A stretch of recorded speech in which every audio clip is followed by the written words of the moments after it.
Fruit custard recipe.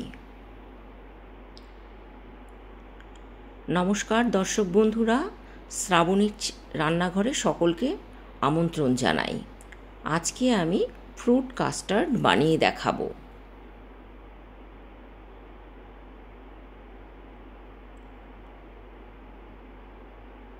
গরমের দিনে ঠান্ডা ঠান্ডা ফ্রুট কাস্টার্ড সবাই আমরা খেতে ভালোবাসি।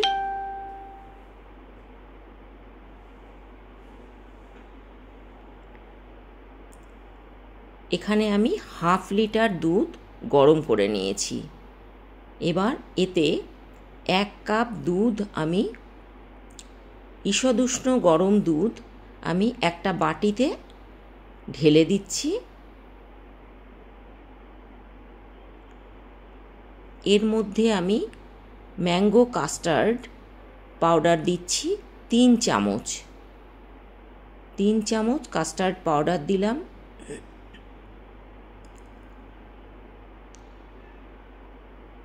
দিয়ে ভালো করে গুলে নেব, যেন কোনো রকম ডেলা পাকিয়ে না যায়। এইভাবে গুলতে হবে।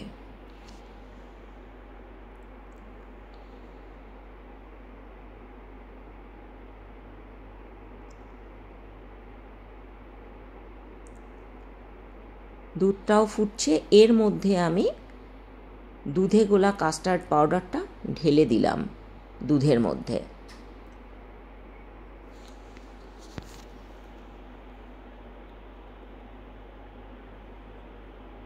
এটাকে আমি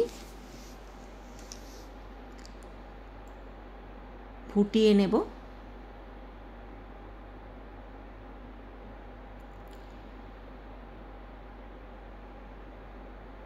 রেসিপিগুলো যদি ভালো লাগে তাহলে লাইক করবেন, শেয়ার করবেন প্রচুর পরিমাণে, যাতে সকলেই দেখার আর শেখার সুযোগ পায়।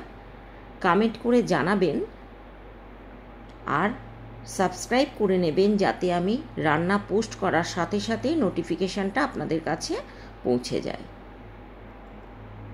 থিকনেসটা এইরকম হবে। ভালোভাবে ফুটিয়ে নিচ্ছি। এবার আমি একটা বাটিতে ঢেলে নিলাম আর 2 চামচ সুগার পাউডার চিনির গুঁড়ো দিয়ে ভালো করে মিশিয়ে নিচ্ছি। গরম থাকতে থাকতেই আমি চিনির গুঁড়োটা দিয়ে মিশিয়ে নেব। এটাকে আমি ফ্রিজে রাখবো আধ ঘন্টা পর ফ্রিজ থেকে বার করে টুকরো করা বিভিন্ন রকমের ফল দিয়ে আমি এটা ঠান্ডা ঠান্ডা পরিবেশন করব। রান্নাটা দেখার জন্য অসংখ্য ধন্যবাদ। সকলে ভালো থাকবেন।